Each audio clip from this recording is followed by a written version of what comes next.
prosseguimento à nossa aula de análise de variância multivariada, uma nova, né? Ou manava, se a gente quiser portuguesar isso, mas o melhor, segundo o glossário da ABE lá, é usar manova, né? Para a tradução, não tem tradução do termo em inglês. Multivariate Analysis of Variance. Então, nós paramos, né, nas reduções dos modelos do tipo 1 e tipo 2, né, nós aprendemos a usar a notação R, em que a gente ajusta o modelo completo, menos, que é todo mundo que está aqui dentro, né, alfa e mi, por exemplo, para um modelo que só tem mi. Mi, alfa e beta para um modelo que só tem mi e alfa. Mi, alfa e beta e delta para um modelo que tem mi, alfa e beta. Faz os ajustes, faz a diferença nas reduções e temos as somas de quadrados e produtos da redução pretendida. O alfa ajustado para o mi, o beta ajustado para o mi alfa, delta ajustado para o mi alfa e beta. E aqui nós somos de quadrado tipo 2, que é cada efeito ajustado para todos os outros em que ele não está contido. Então, delta contém alfa e beta, mas não está contido em alfa e beta. Então, em termos de espaço-coluna dos efeitos correspondentes, é nesse sentido esse contido, não contido aí.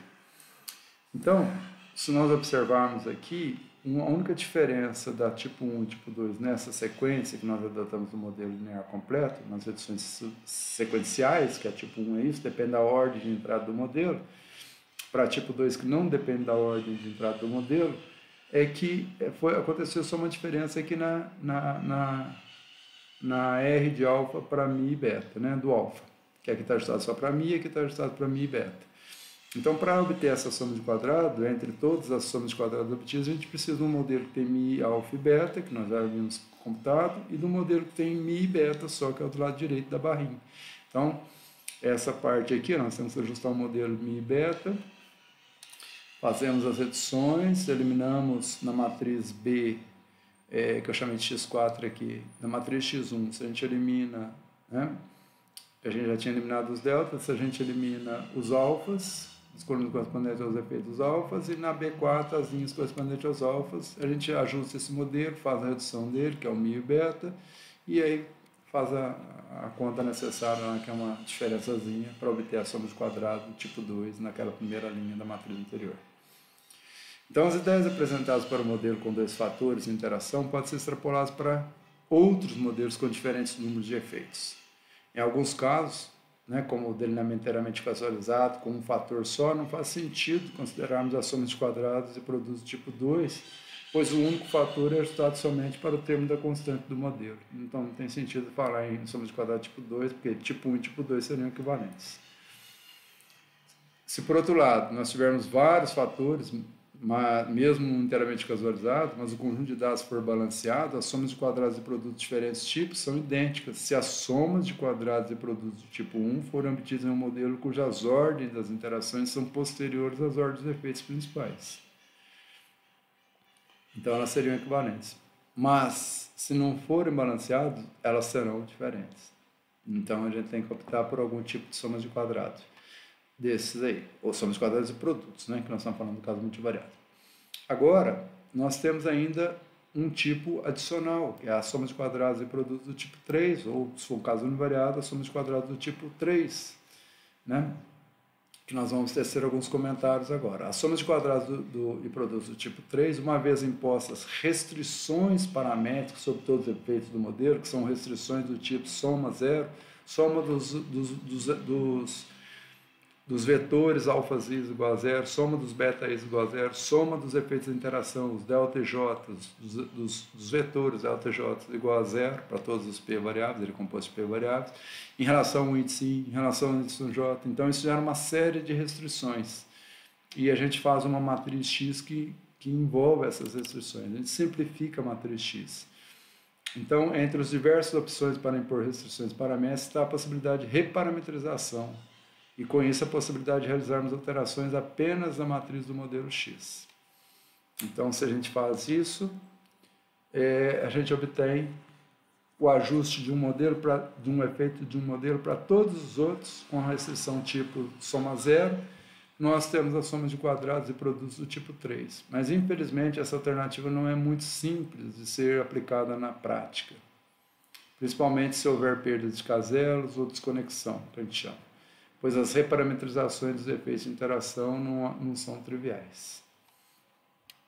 Então, podemos obter tais resultados com alguns poucos programas de análise estatística, como o R, como o SAS, principalmente o SAS, que são programas que apresentam isso. Em alguns outros programas menos comuns existem alguns programas da Embrapa, alguns outros programas que talvez eu não conheça que possa ter isso, mas os que eu conheço, em geral, são esses poucos programas que eu mencionei. Uma vez realizada a análise de variância multivariada, MANOVA, ou MANAVA, em portuguesano, né, devemos aplicar os testes das hipóteses de interesse sobre os vetores de médias ou efeito de fatores. Uma vez decomposta a análise de variância obtida a soma de quadrado tipo 2, tipo 3, veja que o resíduo é invariante com relação a isso. Não importa qual seja a soma de quadrados, o resíduo é o mesmo. Na próxima sessão, discutiremos os aspectos relativos aos possíveis testes de hipótese de interesse, os diferentes critérios que utilizamos e as demais possibilidades existentes. Uma coisa que eu mencionei, que a soma de quadrado do tipo 2 também pode ser igual a tipo 3, um efeito ajustado para todos os outros, inclusive aqueles que o contêm. A soma de quadrado tipo 2 também pode ser assim. A diferença entre a tipo 2 e tipo 3 para a gente fazer dessa forma, e não do jeito que a gente fez, que a gente não impôs restrição nenhuma na tipo 2. Então a gente tem que fazer do jeito que eu expliquei, um efeito ajustado para todos os outros, menos aquele que o contém. Mas a gente pode ajustar ele para todos os outros, inclusive os que o contém, que contém ele. Como? Impondo restrições. A restrição do tipo 3 é a restrição soma dos efeitos igual a zero.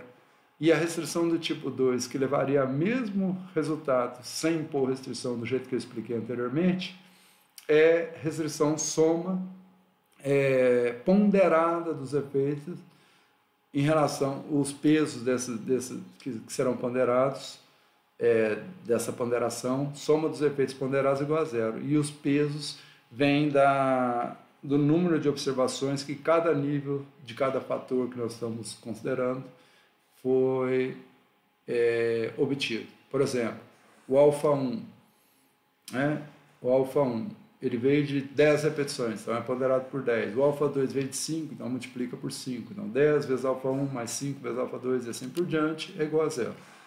E os efeitos de interação do mesmo jeito, em relação a cada I, cada J igual a efeito na tipo 3. E aí você ajusta um efeito para todos os outros do modelo, para todos os outros, exceto o erro experimental, obviamente.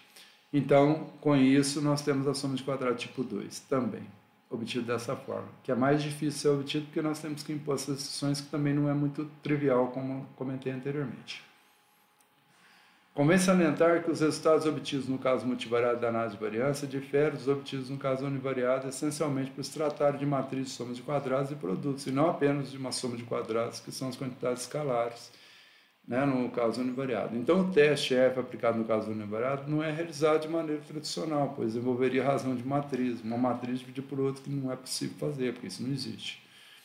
Então, o exemplo a seguir, que nós vamos tratar, refere-se ao modelo com um fator e um delineamento inteiramente casualizado, onde apresentamos a forma de obtenção das somas de quadrados e produtos referentes ao modelo, ao efeito de cultivar, total e residual, para a gente ilustrar um pouquinho desses conceitos. Então, mais para frente, a gente volta a falar como seria o nosso equivalente ao teste F, quais são os critérios correspondentes ao teste F numa análise de variância multivariada. Para a gente testar a hipótese de igualdade dos efeitos dos fatores do modelo envolvidos. Os graus de liberdade associados a cada partição que a gente precisava falar são obtidos em função dos postos das matrizes correspondentes de cada modelo. Então, vamos ilustrar com esse caso aqui. Imagina uma redução do modelo que eu tenho alfa ajustado para mi e beta, ou seja, vou ajustar um modelo com mi, alfa e beta, então o modelo vão ter esses três efeitos, e contra um modelo que solta depois da barrinha, que é o mi e beta, então menos R de mi e beta. Então, no modelo que tem mi, alfa e beta, nós temos uma matriz que tem a constante geral, então uma coluna para ela, nós temos I isão colunas para o alfa, apenas I menos uma delas linearmente independentes, então nós temos mais I menos 1, e Jzão colunas para o beta, entre elas J menos 1 colunas linearmente independentes das colunas anteriores dessa matriz. Portanto, se nós somarmos esse número de de colunas linearmente independentes, nós temos I mais J menos 1, que é o oposto da matriz X. O modelo reduzido, contendo os parâmetros μ e beta, possui grau de liberdade 1 para constante geral e J menos 1 para J menos 1 para os efeitos betas. Portanto, o oposto dessa matriz é I mais J menos 1, que é J. Então, é o oposto da matriz X4, que é esse modelo que tem μ e beta 4. Ou da matriz X correspondente a esse modelo.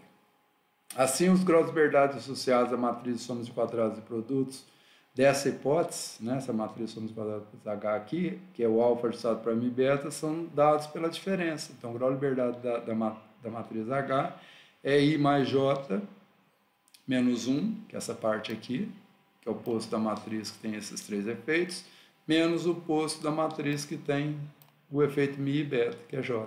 Então, I mais J menos 1 menos J, J cancela, sobra I menos 1, que é o oposto dessa matriz que corresponde aos graus de liberdade do fator A. I menos 1 níveis que a gente já conhece trivialmente de outras ocasiões. É conveniente salientar que o oposto de uma matriz do modelo corresponde ao número de colunas dessa matriz que são linearmente independentes. Então, a gente mede isso na própria processo de análise, a gente já extrai esse posto sem pensar dessa forma que eu pensei aqui. Então, a gente vai determinando lá as análises, a gente consegue identificar qual que é o posto da matriz na própria análise ao se obter as inversas generalizadas. Então, com isso, a gente faz as diferenças dos postos das matrizes correspondentes ao modelo que tem μ, alfa e beta em relação ao modelo que tem μ e beta, e com isso a gente tem os graus de liberdade associados àquela soma de quadrados e produtos daquela hipótese específica. No caso, alfa ajustado para μ e beta. Então, na próxima videoaula, nós falaremos de um exemplo de um experimento inteiramente casualizado, como eu disse. E se forem outros graus de liberdade aqui, a gente é só fazer o processo similar, obviamente, para as outras fontes de variação, para os outros tipos de somas de quadrados, se é tipo 1, se é tipo 2 ou se é mesmo tipo 3 também, do mesmo processo. Então, muito obrigado por assistir essa aula. Vamos falar do exemplo para a gente encerrar essa sessão em que a gente conseguiu obter as somas de quadrados e produtos de cada fator do modelo e também do resíduo, né, que é a matriz R lá.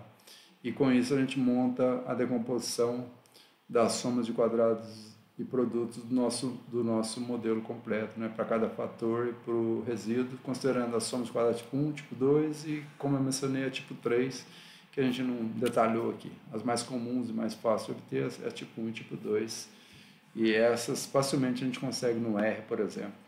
Agora o SAS, ele nos permite a soma de quadrados tipo 3, o R tem alguns pacotes para lidar com isso. Não sei como está a situação do R atualmente, mas também é possível obter a soma de quadrados tipo 3. Elas desempenham um papel preponderante quando os modelos são não balanceados. Quando é balanceado, como eu disse, dependendo da ordem que você coloca de entrada dos fatores no seu modelo, é irrelevante você considerar tipo 2, tipo 3 e tipo 1. Basta considerar tipo 1, que é a mais fácil de ser obtido, que não vai fazer muita diferença. Mas quando é não balanceado, isso faz muita diferença. Então, obrigado por assistirem. Até a próxima videoaula, em que a gente vai discutir o exemplo, para a gente encerrar essa parte e para ilustrar os conceitos de somas de quadrados e produtos.